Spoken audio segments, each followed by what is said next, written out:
പിന്നെ ചക്കക്കുരുവും ചീരയും കൊണ്ടുവന്നൊരു കറി ഉണ്ടാക്കി കാണിക്കാം, പെട്ടെന്നുണ്ടാക്കാം. പച്ചച്ചീരയും ചക്കക്കുരിലോട്ട് 1 കപ്പ് വെള്ളം ഒഴിക്കണേ. എന്നിട്ട് നല്ലതുപോലെ നമുക്ക് വെന്തെടുക്കാം. 2 ഗ്ലാസ് വെള്ളം ഞാൻ ഒഴിച്ചിട്ടുണ്ട്. ചീര ഇതേണ്ട ഇതുപോലെ തണ്ടും ഇലയും കൂടെ ഒന്ന് അരിഞ്ഞു വെക്കാം. പിന്നെ തേങ്ങ, മഞ്ഞൾപ്പൊടി, 1 നുള്ളു ജീരകം, പച്ചമുളക് ഇവ നല്ലപോലെ മയത്തിൽ അരച്ചെടുക്കണം.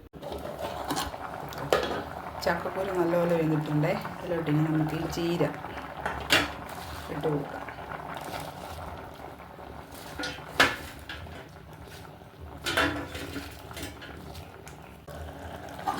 ചക്കക്കുരു ചീരയും ഒക്കെ വെന്തിട്ടുണ്ടേ. അതിനകത്തോട്ടൊരു കഷ്ണം പച്ചമാങ്ങ ഇട്ട് കൊടുത്തിട്ടുണ്ട് പുളിക്ക്. ഇതിലേക്ക് നമുക്ക് ഈ അരപ്പ് ചേർത്ത് കൊടുക്കാം. അരപ്പ് ചേർത്ത് നല്ലപോലെ യോജിപ്പിച്ചെടുക്കണേ. ആവശ്യത്തിന് വെള്ളം ചേർത്ത് മിക്സി കഴുകി ഒഴിക്കാം. നല്ലപോലെ ഒന്ന് മിക്സ് ചെയ്യണം. അരപ്പൊക്കെ നല്ലപോലെ യോജിപ്പിച്ചിട്ട് ആവശ്യത്തിന് ഉപ്പ് നോക്കിയിട്ട് നമുക്ക് ഇത് വാങ്ങി വെച്ചിട്ട് കടുക് താളിക്കാം. ചീനിച്ചട്ടി നല്ല എണ്ണ ചൂടായി കഴിയുമ്പോൾ ഉള്ളി, ഉലുവ,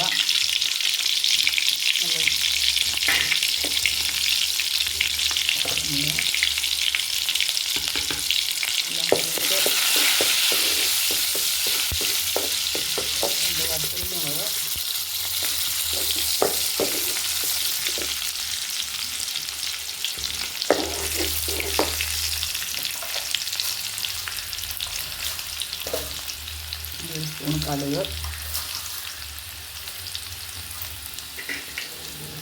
കറിവേപ്പില.